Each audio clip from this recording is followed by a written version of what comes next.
Good evening students. आज हमारा जो यूनिट है वो थर्ड स्टार्ट कर रहे हैं हम। इसका नेम है magnetic effects of current and magnetism. इसमें हम पहले बात करेंगे मैग्नेटिक फील्ड की।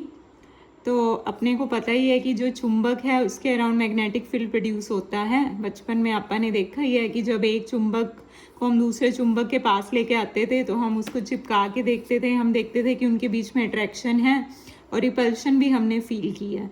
लेकिन वो कब होता था? जब आप एक चुंबक को दूसरे चुंबक के पास लेके जा रहे थे। मान लिया इस डिस्टेंस पे अगर आप इसको पास लेके आ रहे हैं तो आपको क्या फील होता था? अट्रैक्शन। और अट्रैक्शन कब फील होती थी? जब आप अपोजिट पोल को पास लेके जाते थे। मतलब अगर इधर वाला साउथ पोल है और इधर वाला नॉर्थ पोल है तो आप देखते थे कि उन दोनों के बीच में अट्रैक्शन होती थी। और अगर सिमिलर अगर आप साउथ पोल को साउथ पोल के पास लेके जाते थे तो आप रिपल्शन देखते थे।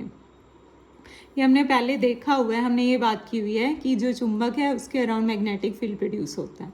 लेकिन इस चैप्टर में हम बात करेंगे कि जो वायर है, अगर हम मतलब वायर में से करंट पास कर रहा है तो उसके अराउंड भी क्या प्रोड्यूस होता है? मैग्नेटिक फील्ड प्रोड्यूस होता है। और ये सबसे पहले ऑब्जर्व किया था ओर्स्टेड नाम के साइंटिस्ट ने ऑब्जर्व किया था 1820 के अंदर। उसने देखा कि जब एक वायर में से करंट पास कर रहा है तो उसके अराउंड मैग्नेटिक फील्ड प्रोड्यूस हो रहा है। उसे कैसे पता चला? कि जैसे उसके हाथ में एक चुंबक था, या हम ये कह सकते हैं कि उसके पास एक कंपास नीडल थी, तो जो कंपास नीडल है उसमें डिफ्लेक्शन आने लगी। मतलब ये जो इसका पॉइंटर दिखा रखा है, ये नॉर्थ पोल है, ये साउथ पोल है, तो ये क्या करने लग गया? हिलने लग गया, मतलब डिफ्लेक्ट होने लग गया अपनी जगह से।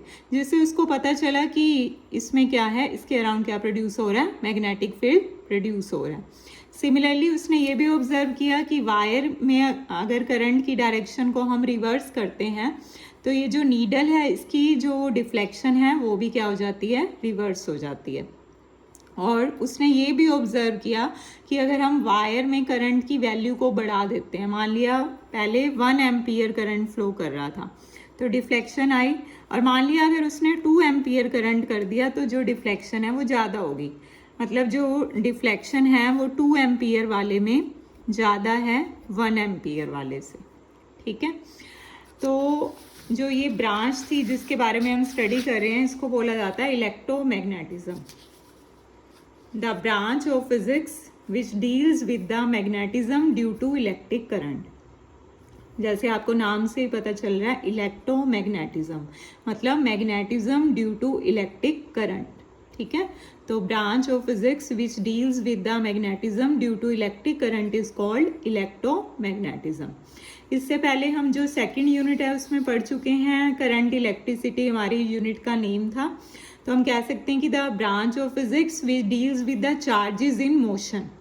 मतलब कि जो चार्जेस हैं जब मोशन में हैं तो उसको जो स्टडी करता है उसे हम क्या बोलते हैं? करंट इलेक्ट्रिसिटी बोलते हैं। और जो हमारी यूनिट फर्स्ट थी जिसको हम बोलते थे इलेक्ट्रोस्टैटिक, तो इलेक्ट्रोस्टैटिक में हमने क्या पढ़ा था कि the branch of physics which deals with the charges at rest.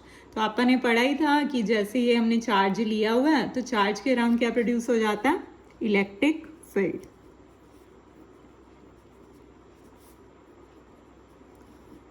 ठीक है, ऐसे आपको पता ही है कि ये हम बस शो करने के लिए बता रहे हैं, ऐसे कोई हमें सर्कल सा शो नहीं होगा, हम बस फील करेंगे इस फील्ड को, जैसे मैग्नेट के केस में हम फील करते हैं। तो जैसे आप देख रहे हैं कि ये दूसरा चार्ज, जैसे मैंने यहाँ प्लस चार्ज बना रखा है, इसको आप बोलते थे, क्या बोलते थे? Test charge. मतलब जो इसको टेस्ट करने के लिए हम यूज़ करते हैं। और ये जो मेन चार्ज है जिसको हम क्या बोलते हैं? Source charge. तो सोर्स चार्ज के कारण क्या प्रोड्यूस हो रहा है? Electric field. और इसको टेस्ट करने के लिए हम कौन सा चार्ज लेके आ रहे हैं? Test charge. जब आप टेस्ट चार्ज इसके पास लेके आएंगे, जैसे ये भी प्लस मैंने दिखा रखा है, ये भी प्लस है, तो ये क्या करेंगे? एक दूसरे को रिपेल करेंगे। और अगर मान लिया आप टेस्ट चार्ज क्या लेते हैं? नेगेटिव लेते हैं, तब ये क्या करेंगे? अट्रैक्ट करेंगे। तो ये आप फर्स्ट यूनिट में पढ़ चुके हैं। तो हम ये कहते थे कि जो चार्ज है वो क्या है? Source of electric field. लेकिन कौन सा चार्ज? रुका हुआ चार्ज, चार्ज एट रेस्ट। लेकिन अगर हम बात करें मूविंग चार्ज की, तो मूविंग चार्ज क्या है? Is a source of electric field and magnetic field. कैसे कहेंगे? तो मूविंग चार्ज का मतलब क्या होता है? मूविंग चार्ज का मतलब क्या है? करंट। ठीक है।